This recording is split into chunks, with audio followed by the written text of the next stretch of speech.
আসসালামু আলাইকুম আদাব। নারায়ণগঞ্জের অত্যন্ত জনপ্রিয় মেয়র সেলিনা আয়াত আইবিকে প্রায় 5 থেকে 6 ঘন্টা চেষ্টার পর গ্রেপ্তার করা হয়েছে। গত 9 মাসে এই প্রথম কোনো ব্যক্তিকে, কোনো নির্বাচিত প্রতিনিধিকে হাজারো জনতার ঘেরাওয়ের মধ্য থেকে গ্রেপ্তার করতে হয়েছে। আইবির বিরুদ্ধে যথানিয়ত রীতি ওই মিথ্যা মামলা, হত্যা মামলা, হত্যা প্রচেষ্টা মামলা দায়ের করা হয়েছে। এই মামলাগুলো নিয়ে কথা বলতে চাই না, কারণ এইগুলো মামলার কোনো মেরিট নেই এবং এই সরকার যাকে ইচ্ছা তাকে এই মামলায় জড়াচ্ছে। বঙ্গবন্ধু কন্যার বিরুদ্ধে তো শত শত মামলা দেওয়া হয়েছে। আইবিকে গ্রেপ্তার করতে গিয়ে আইবি গত 9 মাস যাবতই নারায়ণগঞ্জে আছেন। তিনি বলেছেন, আগেও বলেছেন, আমি বাড়িতেই আছি, আমি কোথাও যাব না। একজন জননেত্রীর যে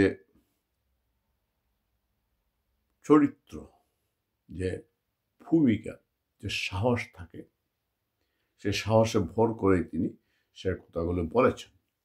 কারণ জনতার উপরে তার আস্থা রয়েছে এবং তিনি একজন জনপ্রিয় জনপ্রতিনিধি নারায়ণগঞ্জের। ওনার বাবা আলী আহমদ চুনকাও নারায়ণগঞ্জের জনপ্রিয় রাজনৈতিক নেতা ছিলেন, জনপ্রিয় জনপ্রতিনিধি ছিলেন, নারায়ণগঞ্জ পৌরসভার বারবার নির্বাচিত চেয়ারম্যান ছিলেন। তাদেরকে, এই পরিবারটিকে আওয়ামী লীগের অভ্যন্তরীণ রাজনীতিতে অনেক লড়াই সংগ্রাম করে টিকে থাকতে হয়েছে। বিশেষ করে উসমান পরিবারের বিপরীতে তাদেরকে এই পরিবারটিকে লড়াই করতে হয়েছে। আলী আহমদ চুনকা যেমন লড়াই করেছেন, সেইভাবে আইবিও লড়াই করেছেন। হঠাৎ করে গত 9 মাস আইবিকে কোনো ধরনের গ্রেপ্তারের চেষ্টা না করে হঠাৎ করে আজকেই বা এই যে 8ই মে আইবিকে গ্রেপ্তারের কারণটা কি? আবার অন্যদিকে সাবেক রাষ্ট্রপতি আলহাজ আব্দুল হামিদ চিকিৎসার জন্য বিদেশে গিয়েছেন। তাকে কে বা কারা বিদেশে যেতে সহযোগিতা করেছে সেটা আমরা জানি না, তবে তিনি চিকিৎসার জন্য বিদেশে নিয়েও একটা তুলপাড় চলছে সামাজিক যোগাযোগ মাধ্যম এবং রাজনৈতিক অঙ্গনে। একইভাবে একই দিনে আওয়ামী লীগ নিষিদ্ধের দাবিতে চলছে যমুনার সামনে, ইউনূসের বাড়ির সামনে ঘেরাও। ইউনূসের লোকজন সেটা ঘেরাও করে রেখেছে এবং আওয়ামী লীগ নিষিদ্ধের জন্য চাপ দিচ্ছে।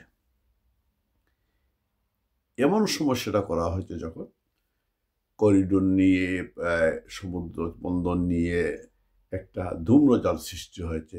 এই সরকার সবগুলো সমুদ্র বন্দর, চট্টগ্রাম সমুদ্র বিদেশিদের হাতে তুলে দিয়ে যাচ্ছে। মানবিক করিডোরের নামে সামরিক করিডোর দিতে যাচ্ছে আরাকানকে। এটা নিয়ে যখন দেশের স্বাধীনতা, সার্বভৌমত্ব যখন বিপন্ন, সেই মুহূর্তে এই ঘটনা ঘটছে এবং এর আড়ালে অন্য কিছু হচ্ছে।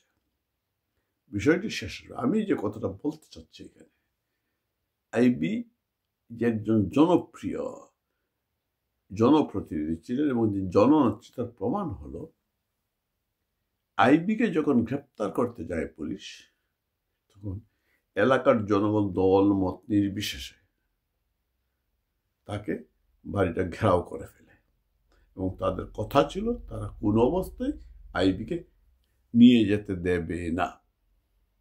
আইবিও বলেছিল, ভোরের আলো ফোটার আগ পর্যন্ত আমাকে গ্রেপ্তার করতে পারবেন না, আমি গ্রেপ্তারকে ভয় পাই না।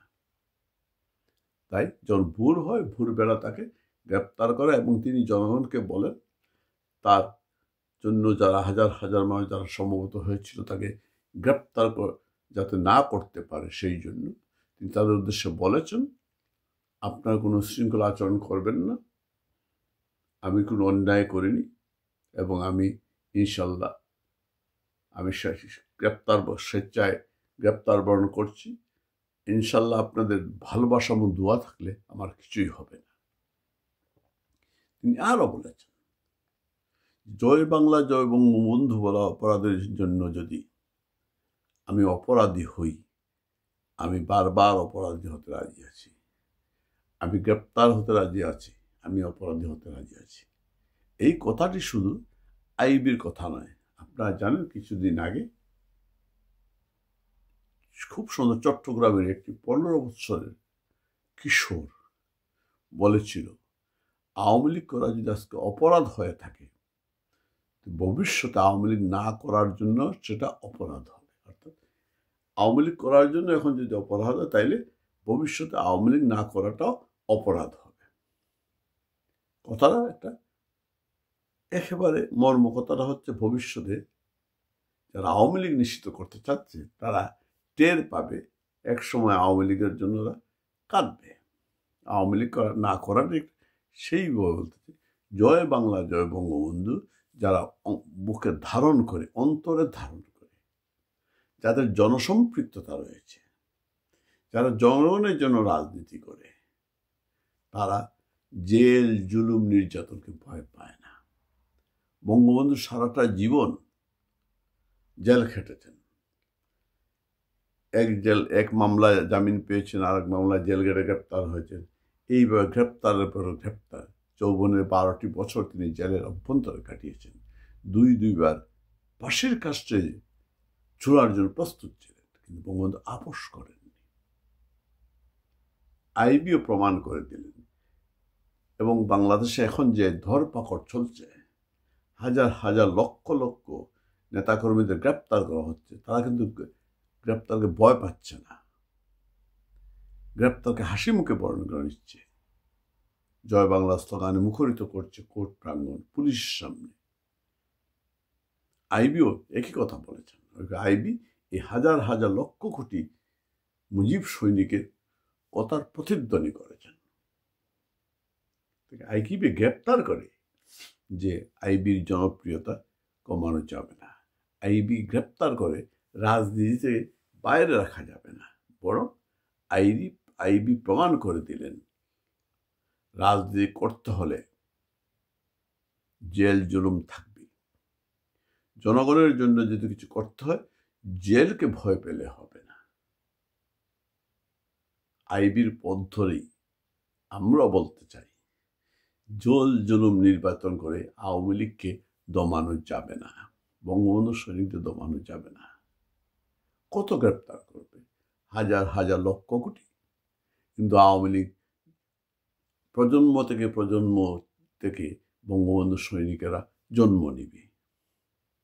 আওয়ামী লীগকে তৈরি করতে হয় না, আওয়ামী লীগের কর্মীরা তৈরি হয়েই আসে। সুতরাং যারা এখনো আমাদের নেতারা গ্রেপ্তারের ভয়ে পালিয়ে আছেন অথবা আত্মগোপনে আছেন দেশে অথবা বিদেশে, তাদের প্রতি অনুরোধ, আপনারা অন্তত পক্ষে আইবির মতো না হতে পারেন, পাশাপাশি আসার চেষ্টা করুন, কিছুটা কাছাকাছি আসুন। জেল ভয় পেলে রাজনীতি করবেন না, রাজনীতি ছেড়ে দেন। আপনি রাজনীতি করবেন, জনগণের জন্য কথা বলবেন, জনগণের কল্যাণ কামনা করবেন।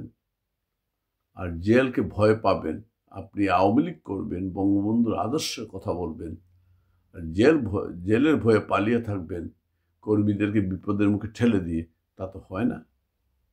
আসুন, গ্রেপ্তার হন, দেখি কত গ্রেপ্তার করতে পারে। একজন নেতা যদি গ্রেপ্তার হয় সেই এলাকায়, উনি জনগণের কাছে আরো জনপ্রিয় হবেন।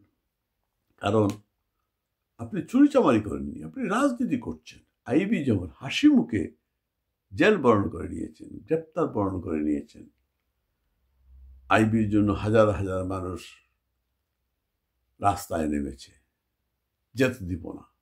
কিন্তু আইবি বলেছেন, না, আমি অপরাধ করে থাকি, জয় বাংলা জয় বঙ্গবন্ধু বলে যদি আমি অপরাধী হই, বারবার অপরাধী হতে রাজি আছি। তিনি জনগণকে শান্ত হতে বলেছেন, কোনো ধরনের উচ্ছৃঙ্খল আচরণ হতে দেননি। এটাই বলে একজন প্রকৃত রাজনীতিকের, একজন জননায়কের, জননেত্রীর চরিত্র আইপিরা দেখিয়ে দিলেন। যোগ্য পিতার যোগ্য সন্তান তিনি। সব সন্তানই কুসন্তান হয় না, কিছু কিছু সন্তান কুসন্তান হয়ে যায়। সবাই ভালো থাকবেন, সুস্থ থাকবেন।